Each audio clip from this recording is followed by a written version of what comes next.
Mini कहानियाँ।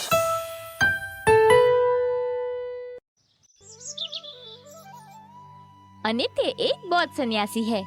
उसे सन्यास लिए 6 माह से ऊपर हो गया है, मगर मठ में उसकी किसी से नहीं बनती।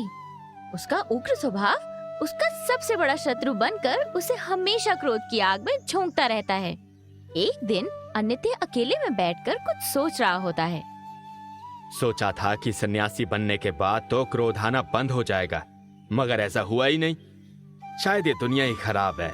मेरे आसपास के लोग ही मुझे गुस्सा करने पर मजबूर कर देते हैं। अनित्य ये सोच ही रहा होता है कि तभी वहाँ मठ के प्रधान सन्यासी आ जाते हैं और उसे चिंता मग्न देखकर उससे पूछते हैं, अनित्य, क्या सोच रहे हो बेटा? कोई परेशानी हो तो मुझे बताओ। नहीं नहीं गुरुजी, मुझे कोई परेशानी नहीं है। मैं तो बस यूं ही कुछ सोच रहा था। बेटा, मैं देखता हूँ कि जब से तुम यहाँ आए हो कुछ बेचैन से रहते हो। भक्ति और साधना में मन लगाओ, मन को शांति मिलेगी। कोशिश तो यही कर रहा हूँ गुरुजी।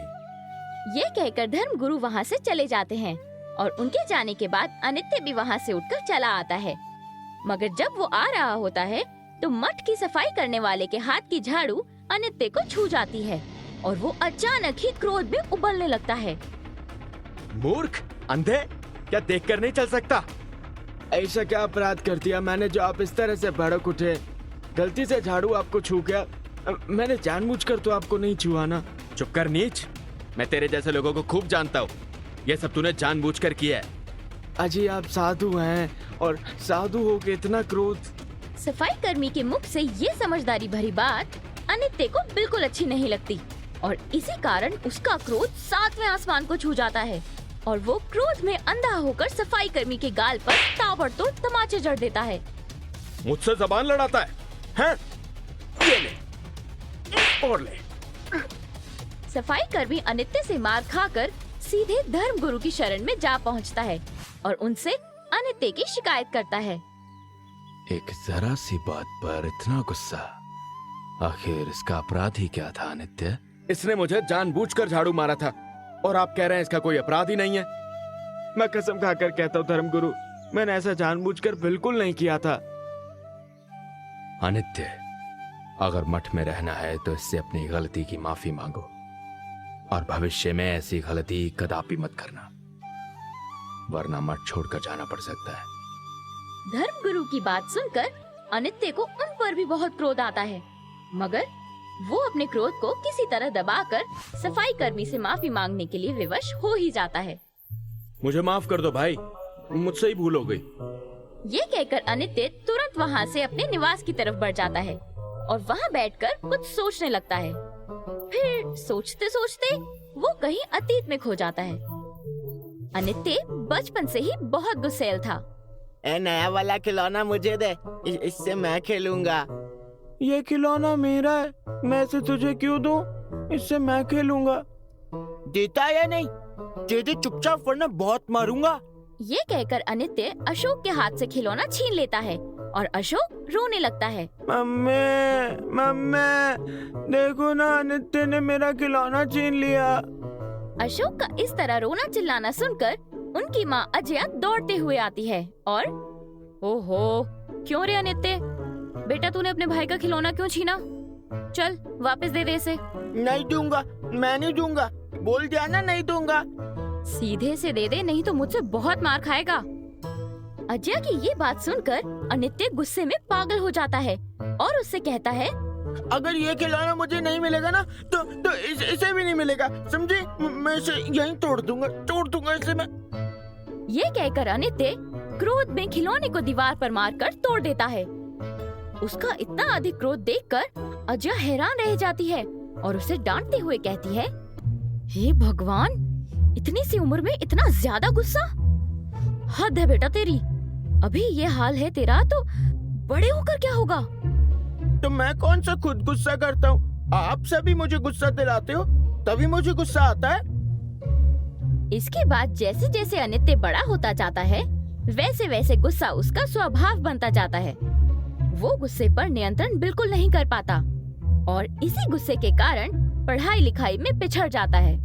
माता पिता को उसकी चिंता सताने लगती है और फिर कुछ साल बाद वो सोचते हैं कि शायद अनित्य शादी के बाद क्रोध या गुस्से से मुक्ति पा जाए, मगर कितनी बार कहा है कि मुझे गुस्सा मत दिलाया कर, पर मुझे गुस्सा दिलाए बिना तेरा काम भी कहाँ चलेगा। गुस्सा करना तो तुम्हारी आदत में शुमार है।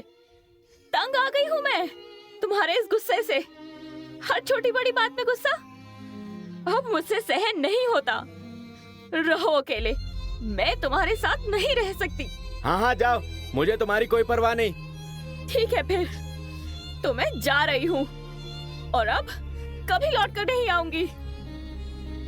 उस दिन अनित्य की पत्नी अपनी मायके गई तो कभी लौट कर नहीं आई और अनित्य अपने क्रोधी स्वभाव से छुटकारा पाने के लिए तरह तरह के जत्न करने लगा। वो सन्यासी तक बन गया है, मगर क्रोध से अभी तक नहीं छूट पाया है। हाँ, क्यों न झील की तरफ चला जाऊं, शायद मन को कुछ शांति मिले। ये कहकर अनित्य झील की तरफ भ्रमण के लिए आ जाता है और फिर एक नौका में सवार होकर झील के बीचों बीच आकर ध्यान में लीन हो जाता है। वो ध्यान कर ही रहा होता है कि तभी देखो तो, लोग यहाँ झील के बीच में भी मुझे चैन से ध्यान नहीं लगाने देते। जहाँ भी मैं जाता हूँ मुझे गुस्सा दिलाने के लिए वही मेरे पीछे पीछे आ जाते हैं। अनित्य खुद से ये कह ही रहा होता है कि तभी उसे दूसरा धक्का लगता है और उसे क्रोध आना शुरू हो जाता है। अब की बार भी माफ किया, मगर इससे आगे अगर इसने अपनी नाव से मेरी नाव को धक्का फिर मारा और मेरा ध्यान भंग किया ना, तो इसका मैं खून कर दूंगा। मगर इसके तुरंत बाद ही अनित्य को तीसरा धक्का लगता है तो वो क्रोध पर काबू नहीं कर पाता और अपनी आंखें खोल कर देखता है, लेकिन फिर एक खाली नाव देखकर हैरान रह जाता है। अरे ये क्या, ये तो खाली नाव है। मैं तो खामखा गुस्से में पागल हुए जा रहा था और सोच रहा था कि कोई मुझे गुस्सा दिला रहा है। ये देखकर अनित्य को एहसास होने लगता है कि क्रोध का दानव तो उसने अपने अंदर पाल रखा है और वो उसे बाहर ढूंढता था। सारा क्रोध तो वो खुद करता है और दोष दूसरों को देता है। अब मुझे क्रोध को हराकर शांति और सुख से जीने का मंत्र मिल गया है। वो क्रोध जिसे मैं अब तक समझता आ रहा था दूसरे मुझे दिला रहे हैं, असल में मेरे अंदर का ही एक दानव है जिसे मैं ही पाल रहा हूं। बाहर का बस एक धक्का और मेरा ये दानव जाग उठता है। ऐसे दानव से खुद को और कोई नहीं, सिर्फ मैं खुद ही छुटकारा दिला सकता हूं। और आज से मैं इसी मंत्र का पालन करूंगा। इस तरह क्रोधी अनित्य को क्रोध पर नियंत्रण पाने का मंत्र तो मिल जाता है, मगर जीवन में दुनियादारी के सब सुख खोने के बाद मिलता है। लेकिन फिर भी वो खुश होता है और क्रोध भाव को त्याग कर अपने ध्यान और शांत स्वभाव के कारण मठ का सबसे बड़ा धर्म गुरु बन जाता है। अब लोग उससे जीवन में क्रोध से बचने की शिक्षा वो प्रेरणा लेने लगते हैं। तो इस कहानी से यही सीख मिलती है दोस्तों कि क्रोध हमें दूसरों से नहीं मिलता है, ये तो हमारे खुद के अंदर ही बसता है और इसे हम खुद ही काबू में कर सकते हैं।